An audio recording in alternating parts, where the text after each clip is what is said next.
It's a heart issue.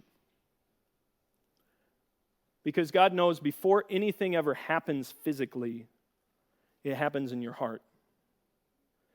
Before any person actually steps out into adultery, they've committed adultery in their heart.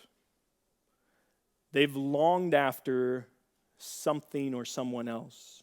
They've lusted after something outside of the covenant relationship that God has given them. And so this is a really important issue that we talk about, that we understand, that it isn't just the physical ramifications of this, which there are those. This is about a heart and a spiritual issue. God is concerned with your heart and wants to guard and protect you. And so these commandments that God gives isn't just to make you a better person, it's to guard and to protect your heart, to protect your soul. David recognizes this in his response when he commits adultery with Bathsheba. He commits adultery with a woman, and then in his attempt to cover it up and to hide it, has her husband killed.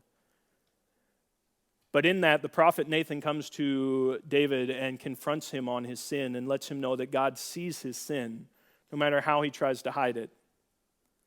That God is aware of his heart, regardless of whether anybody else knows. And David's response to God when confronted with his sin, when he's confronted with his sin, his response to God is recorded in Psalms 51. And in that, in verse 4, David says, "Against you and you only have I sinned and done what is evil in your sight."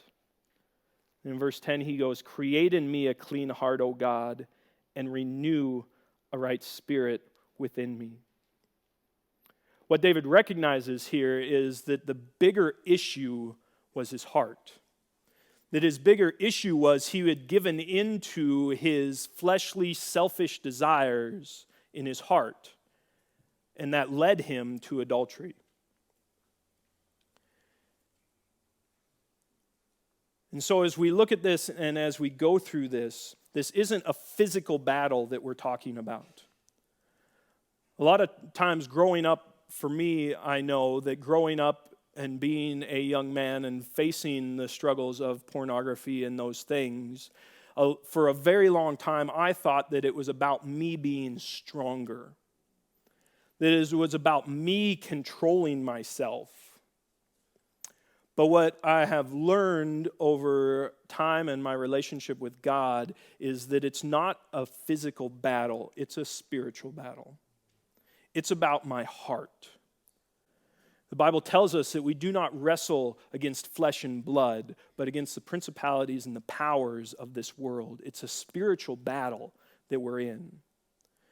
This idea of lust and this idea of selfish flesh sin is a spiritual issue that starts in our heart. And so how do we guard ourselves from adultery? How do we guard ourselves from sexual immorality? It starts in our heart.